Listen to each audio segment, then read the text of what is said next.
예, 사무엘하 13장은 암논의 추행과 그리고 압살롬의 보복 이야기입니다. 지난 12장에서 다윗이 밧세바의 일로 주님께 크게 징계를 받고 그 자리에서 회개를 한 다음에 정상적인 생활로 돌아갔습니다. 이제 다윗은 정상적인 생활을 하는데요. 그런데 여기 13장에 와서 보면 지난번에 하나님께서 다윗 가정에 재앙이 있을 것이라 하는 그 예고가 성취되는 것을 볼 수 있습니다. 이제 13장부터 다윗 가정에 재앙이 있을 것이라는 예고가 성취되어 갑니다. 오늘 13장에서는 다윗의 맏아들 암논이 이복 누이 동생 다말을 성추행하는 것을 볼 수 있고, 그 일로 말미암아 다말의 친오빠인 압살롬이 암논을 살해하는 내용입니다. 다윗 가정의 이 어두운 일을 주님께서 오늘 우리에게 어떻게 교훈하시는지를 살피도록 하겠습니다. 1절부터 천천히 보죠. 그 후에 이 일이 있으니라. 다윗의 아들 압살롬에게 아름다운 누이가 있으니 이름은 다말이라. 다윗의 아들 암논이 저를 연애하나.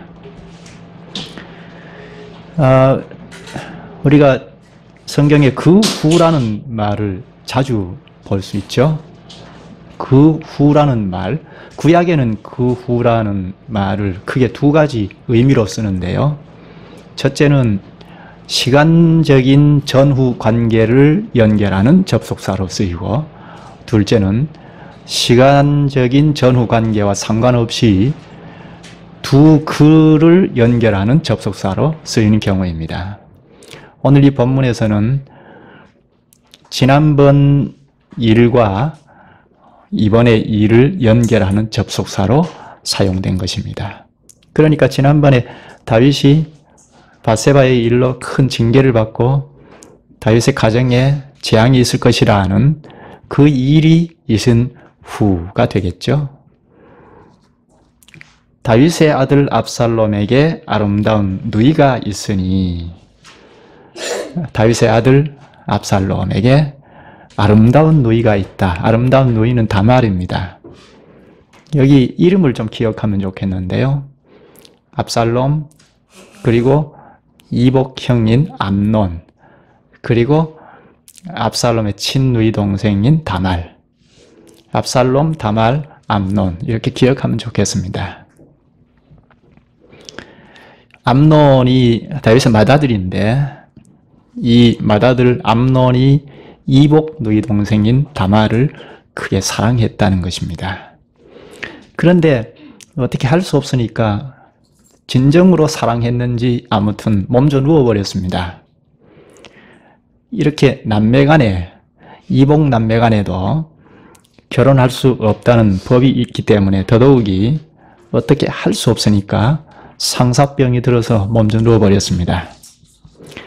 이런 상황에서 이 암논에게 좋은 묘책을 가르쳐준 자가 있습니다. 그가 암논의 친구이자 사촌인 요나답입니다. 요나답도 기억해야 하겠습니다. 이 암논이 알아 누워서 누웠다는 소식을 들은 요나답은 암논을 문병을 합니다. 문병 와서 보니까 암논이 자초지종 이러저러하다는 이야기를 듣고 요나답이 묘책을 이야기합니다. 5절에 보면 침상에 누워 병든 채 하다가 내 부친이 너를 보러 오거든. 부친은 다윗이죠. 다윗 왕이 암논에게 문병을 오거든 이렇게 하라 하는 그 묘책이 다말을 자기에게 보내서 간호하게 해달라고 정하라는 것입니다. 이 말대로 다윗이 암논에게 왔는데 암논이 청합니다. 다말을 나에게 간호하게 좀 해달라. 다윗은 별 의심 없이 다말을 암논에게 보냅니다. 다말이 암논에게 오자 암논이 모든 사람들을 밖으로 내보내고 다말을 성추행합니다. 사람들의 눈만 피하면 자기 악행은 다 덮여지는 줄 알고 사람들을 내보내고 강간을 행합니다. 이게 사람의 죄성이죠. 죄인은 사람의 눈만 피하면 되는 줄 압니다. 큰 위기에 처한 다말은 암논에게 호소합니다. 먼저 하나님의 말씀을 가지고 호소합니다. 12절에 보면 이스라엘에서 마땅히 행치 못한 것이니 이 괴악한 일을 행치 말라. 이스라엘에는 이런 법이 없다고 호소합니다. 율법에 호소하는 것입니다. 또 하나는 범죄의 일의 결과 나와 당신이 어떻게 될 것인지를 헤아려 달라 하고 호소합니다. 이 호소에도 불구하고 다말은 아랑곳하지 않고 강제로 다말을 욕보입니다. 이렇게 욕보인 이후가 문제입니다. 암논은 다말을 증오하면서 밖으로 끌어 쫓아내고 문을 닫아버립니다. 사랑했다면 이렇게 증오하고 밖으로 내쫓아버리고 할 수 없죠. 사람의 육체 쾌락이 얼마나 거짓된 것인지를 잘 보여줍니다. 느닷없이 욕을 당한 다말은 친오빠의 압살롬에게 갑니다. 울면서 슬퍼하면서 집으로 돌아온 동생을 본 압살롬은 이렇게 묻습니다. 20절에 그 오라비 압살롬이 저에게 이르되 내 오라비 암논이 너와 함께 있었느냐? 그러나 저는 내 오라비니 누이야 시방은 잠잠히 있고 이것으로 인하여 근심하지 말라. 이에 다말이 그 오라비 압살롬의 집에 있어 처량하게 지내니라. 지금은 잠잠히 있어 이것으로 인하여 근심하지 말라 하고 진정을 시킵니다. 다말이 어떤 일을 당했는지 압살롬이 다 알고 있습니다. 그러면서 지금은 잠잠히 있자 하고 달래서 안정을 시킵니다. 그 후에 압살롬은 약 2년가량 암논과 말을 하지 않습니다. 그 기간 동안 압살롬은 처량한 다말을 보면서 누이를 욕보인 암논을 복수의 칼을 간 것입니다. 암논을 죽이려고 복수의 칼을 갑니다. 암논의 성추행 소식을 들은 다윗은 진노합니다. 그런데 진노하면서 이상하게도 진노하는 것으로 끝납니다. 징계를 할 만하고 율법에 비추어 보면 충분히 엄벌을 가해야 할 텐데 그냥 암논을 그대로 둡니다. 율법의 말씀대로 처벌하지 않고 노하고 만 것은 아마 암논이 장자이기 때문에 왕위 계승자이기 때문인 것 같습니다. 인간적인 사랑에 이끌려서 인간적인 계산에 이끌려서 하나님의 말씀의 법을 무시한 것입니다. 말씀의 법대로 하지 않으므로 결국은 암논이 피살이 되고 그리고 암논을 죽인 압살롬은 나중에 다윗을 반역하는 데까지 확대됩니다. 인간적으로 너무 가까우면 이렇게 됩니다. 교회 안에서도 진리 안에서 형제들을 사랑해야 하는데 그저 인간적으로 너무 가까워지면 문제가 야기될 수 있습니다. 진리 안에서 행할 것을 행하지 못하기에 항상 문제가 야기됩니다.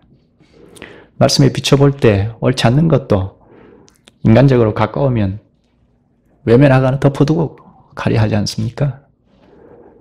그것이 문제가 되어서 다윗 가정에도 큰 불행이 이어졌습니다. 여기 23절에서 29절을 보면 성폭행 사건이 있은 후 2년이 지났습니다.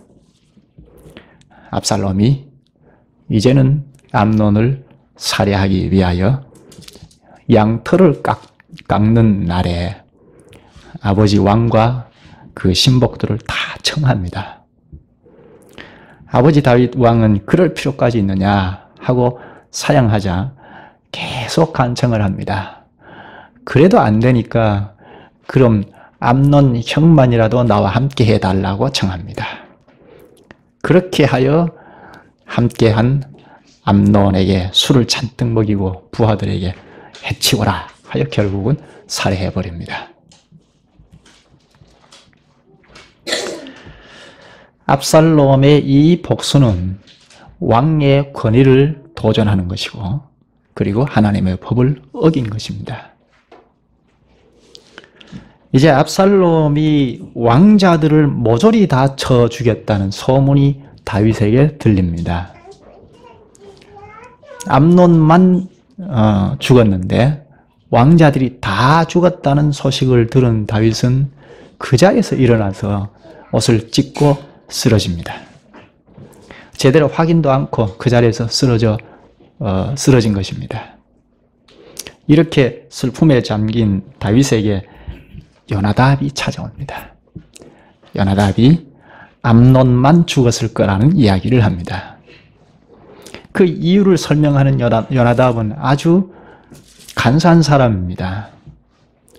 암논의 추행 사건과 압살롬의 음모 계획을 이미 다 알고 있었으면서도 자기 안녕을 위하여, 자기 신변 보호를 위하여 묵인하고 있었던 것입니다. 침묵했던 것입니다. 방관한 죄악이죠.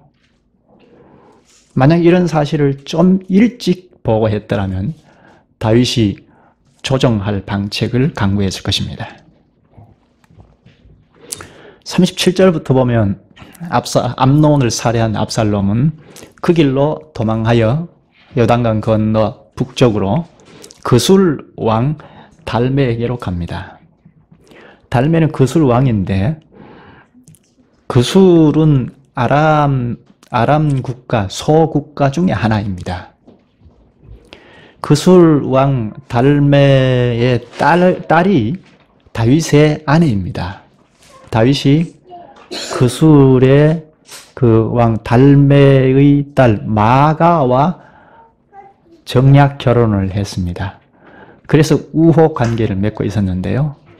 그 마가와 다윗의 사이에서 난 자가 압살롬입니다. 그러니까 압살롬은 누구에게 피신을 했죠? 외조부에게, 외할아버지에게 도망을 가서 피신해서 거기에서 3년가량 있습니다. 3년가량 보호를 받고 있습니다. 도피성이 있지 않았습니까? 도피성으로 도망할 수 있지 않습니까? 그런데 고의적으로 살해를 했으니까 도피성에 도망을 해도 보호를 받지 못할 테니까 멀리 요단강 건너편 동편으로 북쪽으로 이렇게 아람 지역으로 도망을 간 것입니다. 3년 후에 압살롬은 다시 돌아와서 다윗과 화해를 합니다. 이 시기에 압살롬이 결혼을 하여 세 아들을 얻고 딸 하나를 얻습니다.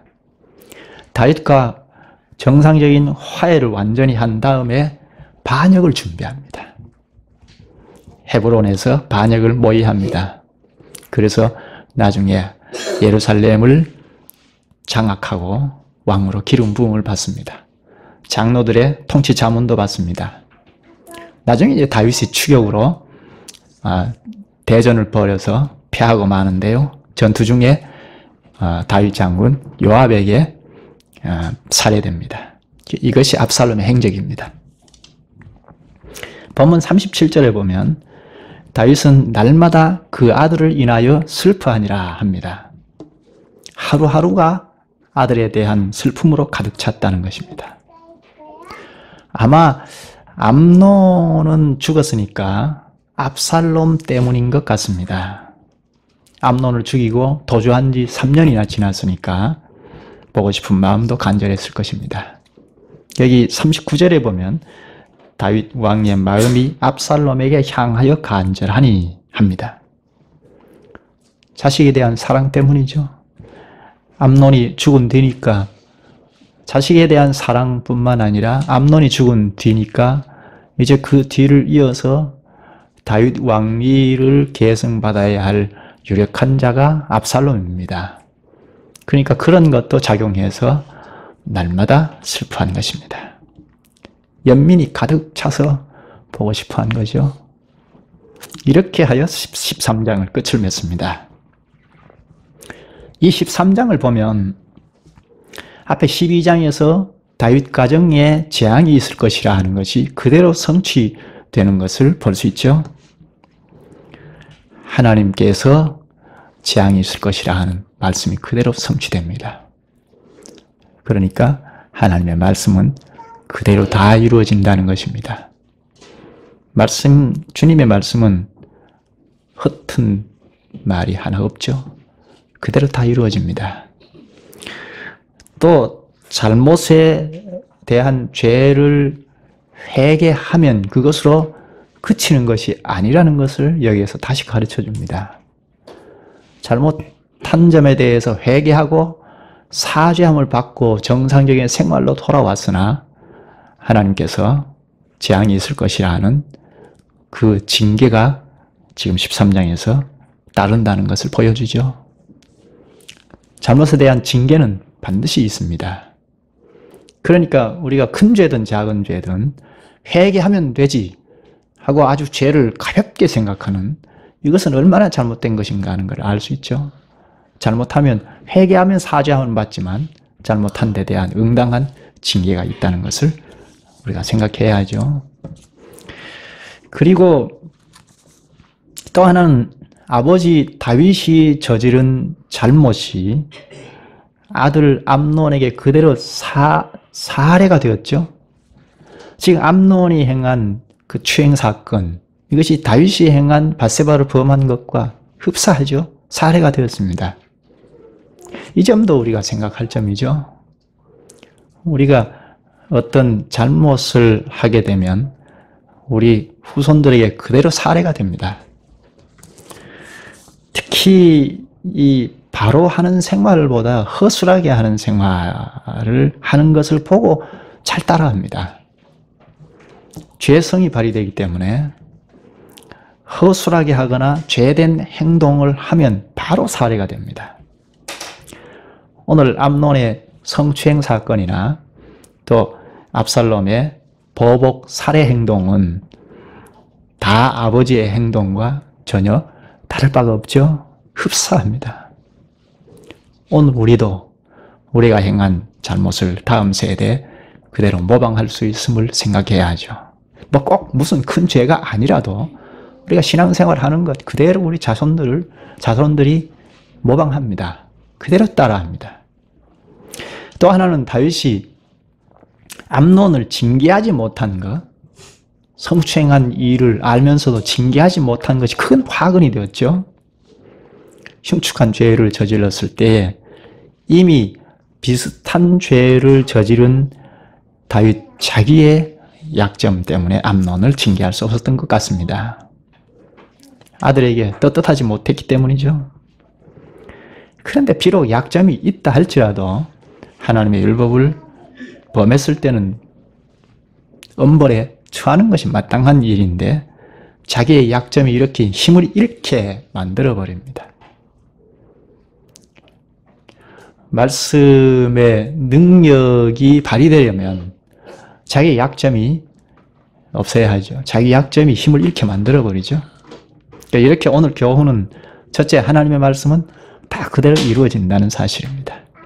둘째, 내가 저지른 죄는 회개하면 그것으로 끝나는 게 아니라는 것입니다. 죄에 대한 응당한 징계는 뒤따른다는 것입니다.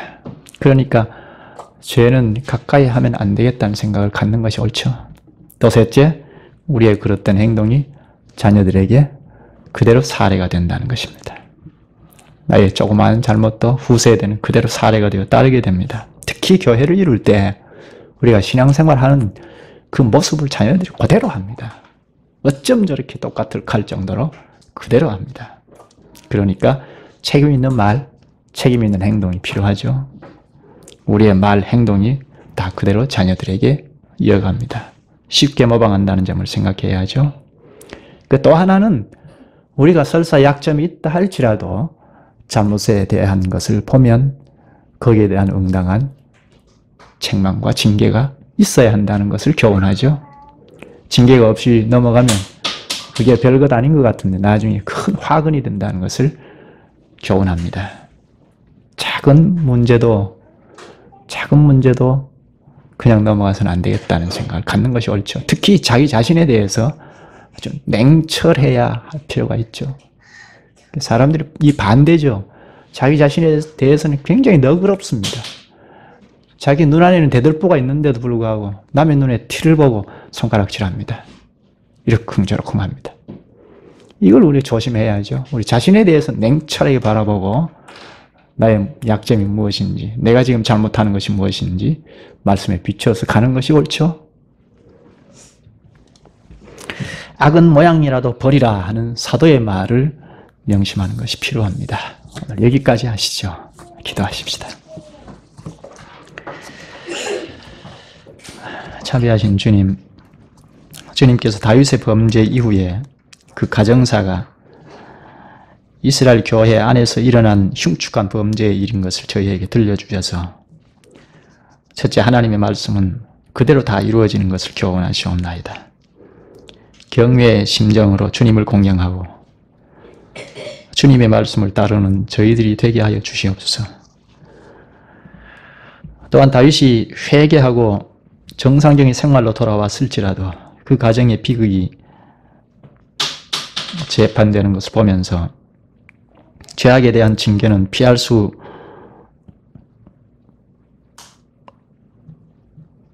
없음을 잘 교훈하시옵나이다. 저희가 악은 모양이라도 버리는 데 늘 이르게 하여 주시기를 원하옵나이다. 저희의 조그만 잘못까지도 후손들이 다 모방할 수 있음을 생각하고 주님 앞에 부복하여 살게 하여 주시기를 원하옵나이다. 또한 교회가 교회답게 서기 위하여 주님 앞에 잘못에 대하여는 단호히 징계를 통하여 바로잡고 주님의 거룩한 교회로 서야 할 필요가 있으며, 또한 주님의 크신 사랑을 덧입어서 서로 사랑하는 가운데 그리스도 안에서 일치하는 거룩한 교회로 서가야 할 것이 없나이다. 주님, 연약한 저희들에게 주님의 말씀을 가르쳐 주시고 깨우쳐 주셔서 또한 성령의 힘을 공급해 주셔서 주님을 따르고 주님의 거룩한 나라 행보에 차질이 없도록 주님 인도하여 주시옵소서. 예수님의 이름으로 기도하옵나이다. 아멘.